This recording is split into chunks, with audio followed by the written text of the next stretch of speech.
35% of the workforce feels bullied. 25% of workplaces have bullying, and they found out in that same study that 11% of targets are customers.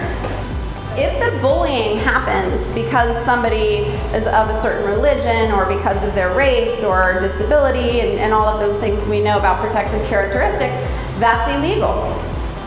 If the bullying is equal opportunity bullying, the bully is an equal opportunity aggressor, that's legal.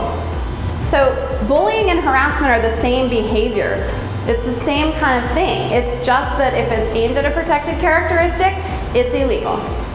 So in conflict, both parties have a voice. They disagree, but they both feel heard. With bullying, there's a psychological power imbalance that's more easily equatable to something like domestic violence. So most bystanders don't stand up to the bully. They don't say anything. So we could all be in a staff meeting together and watch John bully Sue, and we're not going to say anything to John. Why not? We don't want to be targeted. It's safer if we keep quiet. A lot of my colleagues call witnesses bystanders. I like the word reinforcers, because a bystander sounds sort of passive, but if you don't say anything, that's a choice that you've made, and that makes you a reinforcer. So bystanders play an active role in bullying. The Canadian Safety Council found that when people feel bullied, they spend 52% of their day talking about it. Who are they talking to? Other employees.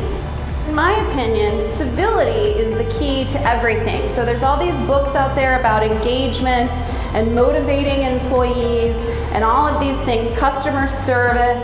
None of that stuff matters unless you have a culture where that stuff can thrive. So if you're reading a book about building employee engagement right now, you need to ask yourself if you have the right environment to do whatever the book's telling you to do. Because if you have an uncivil work environment, it doesn't matter how many books you read on engagement, it's not going to happen. Civility is the key. There's 3 areas you have to focus on. You have to have a policy in place. You have to have leadership on board, and you have to focus on the culture. You have to get leadership on board, whether it's by just having that heart-to-heart with them and letting them know this has to change, whether it's by doing the Excel sheet or doing the prevalence audit. I learned that although the organization had really, really, really low turnover, that in the last 6 months, more than half of the employees reported that they had considered leaving the organization.